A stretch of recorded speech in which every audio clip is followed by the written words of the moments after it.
আসসালামু আলাইকুম প্রিয় শিক্ষার্থীরা, আরেকটি নতুন ভিডিও নিয়ে তোমাদের সামনে হাজির হলাম। আমি মোহাম্মদ বিল্লাল সরকার। বর্তমানে পড়াশোনা করছি রাজশাহী বিশ্ববিদ্যালয়ে। তো রাজশাহী বিশ্ববিদ্যালয়ে যেহেতু আমি এখানে পড়াশোনা করি, তো রাজশাহী বিশ্ববিদ্যালয়ে কিভাবে চান্স পেতে হবে ইনশাআল্লাহ তোমাদের বোঝানোর চেষ্টা করব। এবং যেহেতু আমি চান্স পেয়েছি, সো কোন অনুযায়ী এই বিশ্ববিদ্যালয়ে চান্স পেয়েছি, কোন প্যাটার্ন পড়াশোনা করে চান্স পেয়েছি সেই বিষয়ে কথা বলবো। এবং রাজশাহী বিশ্ববিদ্যালয়ে কি কারণে চান্স পাওয়া মোটামুটি সহজ, যে 5টা বিষয় তোমাদের দেখানোর চেষ্টা করবো। অর্থাৎ তোমরা কিন্তু আজকের ভিডিও দেখলে ইনশাআল্লাহ তোমরা হাইলি মোটিভেট হতে পারবে এবং তোমাদের বোঝানোর চেষ্টা করবো। কারণটা হচ্ছে যে অনেক জনের অ্যাডমিশন টাইম নিয়ে খুবই ডিপ্রেশন থাকে, আর এই ডিপ্রেশনের থাকার কারণে কিন্তু তারা প্রশ্ন প্যাটার্ন বোঝে না, প্লাস তাদের পড়ার আগ্রহ হারিয়ে ফেলে। তো তোমাদের কিছু কিছু বিষয় জানতে হবে যাতে তোমরা পড়ার প্রতি আগ্রহ জন্মে। তো আজকে আমরা কথা বলবো রাজশাহী বিশ্ববিদ্যালয়ের যে 5টি বা 6টি কারণে চান্স পাওয়া সহজ, বা তুমি এগুলো বিষয় জানলে তুমি পড়ার প্রতি আগ্রহ ধর্মে এবং তুমি রাজশাহী বিশ্ববিদ্যালয়ে চান্স পাবে। 1 নম্বর যদি কথা বলি, সেটা দেখবে যে মার্ক এবং নেগেটিভ মার্কের বিষয়ে। আমরা জানি যে রাজশাহী বিশ্ববিদ্যালয়ের মার্ক হচ্ছে 80টা প্রশ্নের পরীক্ষাটা হয় এবং প্রতিটা প্রশ্নের মান হচ্ছে 1.25, তাই না? 1.25। দেখো অন্যান্য বিশ্ববিদ্যালয়ে আমরা দেখতে পারবো যে 100টা এমসিকিউ 100 নাম্বার, কিন্তু এখানে যেটা হবে দেখবে এখানে বাংলা, ইংলিশ এবং জিকের উপর পরীক্ষা হয়। তুমি বাংলাটা ভালো পারো, জিকেটা ভালো পারো, এই দুইটা ভালো পারো, তাহলে বাংলার মধ্যে কত নাম্বার রয়েছে? বাংলার মধ্যে 28টা দেয়, আর জিকের মধ্যে দেয় 24টা। তাহলে এখানে আমরা দেখতে পারবো কয়টা? 2 আর হচ্ছে 5, অর্থাৎ 52টা প্রশ্ন তুমি, যারা বাংলা এবং জিকে অনেকজনে ভালো পারে, তাহলে 52টা প্রশ্নকে যখন 1.25 দিয়ে গুণ করবে, তাহলে দেখবে যে তুমি অনেক নাম্বার পেয়ে ফেলবে, অর্থাৎ মোটামুটি প্রায় 70-এর মতো। ভাই, এখন যদি আমরা বিগত সালের 2 বছরের প্রশ্ন দেখি, তাহলে দেখবো যে আমরা এই রাজশাহী বিশ্ববিদ্যালয়ে আমরা কিন্তু 50 পেলেই কিন্তু আমরা যে কোনো একটা সাবজেক্ট পেয়ে ফেলি। কারণ হচ্ছে যে যে প্রশ্ন পেপারটা একটু কঠিন হয়েছে, তোমরা জানো একটু, কিন্তু তোমরা যখন এই যে বাংলা এবং জিকেটা ভালো মতন পড়বে, তখন কিন্তু তোমরা 50 ইজিলি তুলে ফেলবে।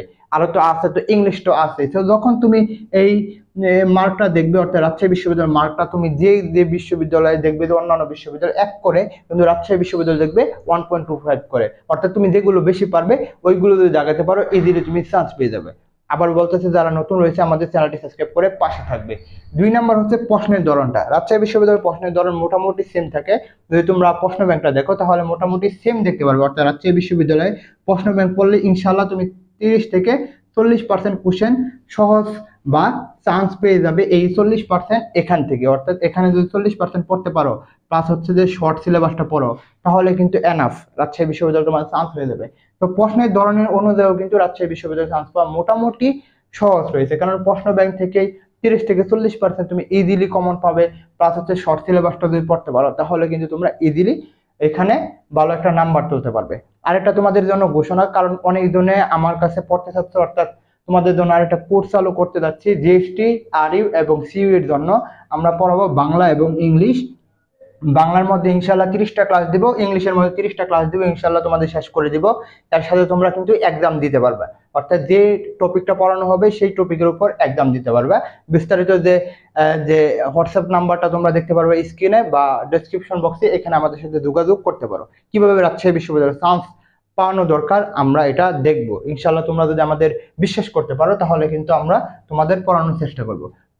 পরে যেটা হচ্ছে, এখানে পরীক্ষার সময়টাও কিন্তু রাজশাহী বিশ্ববিদ্যালয়ে দেখতে পারবো আমাদের 60 মিনিট 80টার জন্য, কিন্তু অন্যান্য বিশ্ববিদ্যালয়ে 100টার জন্য 60 মিনিট, তাই না? 100টার জন্য 60 মিনিট, কিন্তু এই যে কিন্তু রাজশাহী বিশ্ববিদ্যালয়ে 60 মিনিট পাবে 80টা দাগানোর জন্য। তো তুমি কিন্তু ভেবে চিন্তে দাগাতে পারবে এই রাজশাহী বিশ্ববিদ্যালয়ের প্রশ্নটা। তো ওই দিক থেকে যদি ভাবি, তাহলে কিন্তু রাজশাহী বিশ্ববিদ্যালয়ে চান্স পাওয়াটা সহজ হয়ে যাবে, তাই না? রাজশাহী বিশ্ববিদ্যালয়ে চান্স পাওয়াটা সহজ হয়ে যাবে। যদি আমরা এগুলো মুছে দিই, তাহলে বুঝতে পারবো আর বোঝাতে পারবো। নির্দিষ্ট প্রতিযোগিতা, নির্দিষ্ট প্রতিযোগিতা বলতে আমরা এই যে এটাকে বুঝেছি।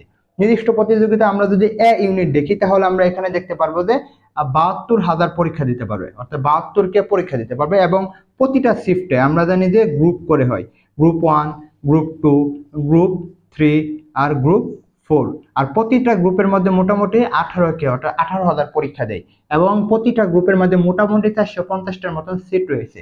তো যেটা হয়েছে এই 450টার মতো সিট হলে যেটা হয়েছে, তোমাকে জাস্ট 18,000 স্টুডেন্টের সাথে পরীক্ষা দিয়ে কম্পিটিশন করে চান্স পেতে হবে। তোমার গ্রুপ 2 এর মধ্যে কত পেলো, গ্রুপ 3 এর মধ্যে কত পেলো, গ্রুপ 4 এর মধ্যে কত পেলো, সেগুলো তোমার কিন্তু দেখার বিষয় না। শুধু তোমার দেখার বিষয় হচ্ছে শুধুমাত্র 18,000। এই 18,000কে হারিয়ে আমার 450-এর মধ্যে আসতে হবে, এবং এটার জন্য কিন্তু তুমি চান্স ইজিলি পেয়ে যাবে। এই জন্য বলতেছি যে তোমরা রাজশাহী বিশ্ববিদ্যালয়কে টার্গেট করে প্রিপারেশন নাও, দেখবে তোমাদের জন্য সহজ হবে। কারণ হচ্ছে যে অন্যান্য বিশ্ববিদ্যালয়, মনে করো তোমরা জিএসটি, মনে করো সিইউ এর মধ্যে 2000 সিট রয়েছে, 2000 সিট রয়েছে, তাহলে এখানে মনে করো 1 লক্ষ পরীক্ষা দিল, 1 লক্ষ পরীক্ষা দিল, তাহলে এই 1 লক্ষের মধ্যে যারা আগে থাকবে শুধু তারাই চান্স পাবে। কিন্তু এখানে দেখবে যে গ্রুপ 2 এর মধ্যে মনে করো প্রচুর মেধাবী, কিন্তু তোমার যে গ্রুপ 1 এর মধ্যে তোমরা রয়েছে, এই গ্রুপ 2 এর মেধাবীরা কিন্তু গ্রুপ 1 এর মধ্যে সিট নিতে পারবে না। শুধুমাত্র জাস্ট আমি বোঝানোর চেষ্টা করতেছি যে 18,000 স্টুডেন্টই এই 450টার জন্য